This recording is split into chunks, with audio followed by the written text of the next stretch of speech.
Good evening and welcome to tonight's edition of BS Sports. I'm Megan Morales.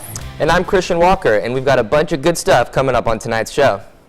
We'll talk about Fresno State athletics, including an in-depth look at Bulldog football. We'll also inform you about this week's fantasy picks, and we've got two special guests on tonight's show to give a mid-season report on Pat Hill's football team.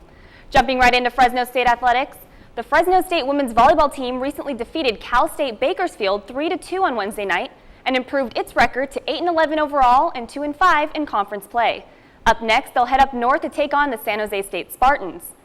The Bulldogs soccer team recently picked up its first conference victory of the season over Louisiana Tech after defeating the Lady Techsters 2-0. Fresno State is now 5-8-2 overall and 1-3 in the WAC as they head into their final two home games of this season. The women's tennis team will be continuing its season when they head up north to Palo Alto, California this weekend to compete in the ITA Northwest Regional on October 22nd through the 25th. And of course, Christian, you can't talk about Bulldog sports without talking Bulldog football. That's for sure, and there certainly is a lot of football to talk about as we reach the midway point, and you can kind of say the Bulldogs have had an up and down year so far. They started out great this year with a big win against Cincinnati. Their winning continued the following week against Utah State and put them in contention to move into the top 25.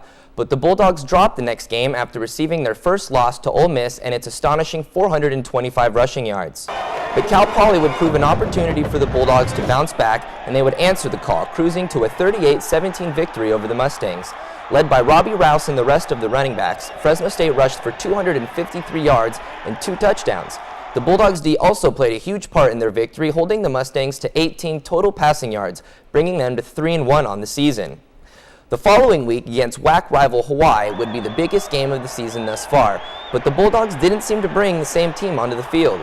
Hawaii's passing attack tore up the secondary, led by Brian Moniz, who passed for 376 yards and 3 touchdowns. Ryan Colburn was also not his usual self and threw 3 interceptions. Hawaii won easily 49-27. But after falling to 3-2 in conference play, the Bulldogs would redeem themselves with a dominating performance against New Mexico State.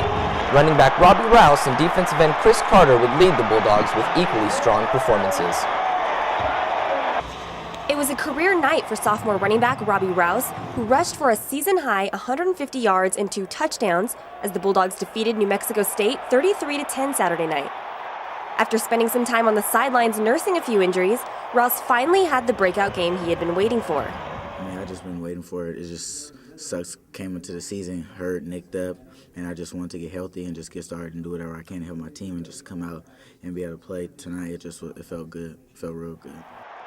The Bulldogs haven't been as efficient on the ground this season as they should be, but after making the run offense a focal point at practice last week, exploiting it Saturday was a decision that was made with confidence. I thought we got the run game going. I thought Robbie looked for the first time this season like I think he can run. Very, very explosive and quick to the hole. I thought he ran strong tonight. In addition to Rouse's explosive game that included a 57-yard break for his first touchdown of the season, first-team All-WAC player Chris Carter led the Bulldog defense that was able to hold the Aggies to just 3 points through the first 3 quarters. The defensive end had 9 tackles and 3 sacks on the night. It's a great bounce-back game. We didn't get too down on ourselves. We had a bad week. It happens. Ohio State lost. Big teams have their down weeks, and it's just one of those things you really got to learn to bounce back from. And I think our team did a great job of approaching this game with a very aggressive mentality. After a 2-1 homestand, the Bulldogs will hit the road next week to take on in-state rival San Jose State. The Dogs will have plenty of momentum to build on after beating New Mexico State by 23 points, which marked the largest margin of victory this season. Fresno State now stands 4-2 overall and 2-1 in conference play. For BS Sports, I'm Megan Morales. And hopefully the Bulldogs can continue that trend of smash-mouth football as they head into a critical part of the schedule as they face some tough opponents, including an undefeated Boise State on November 18th.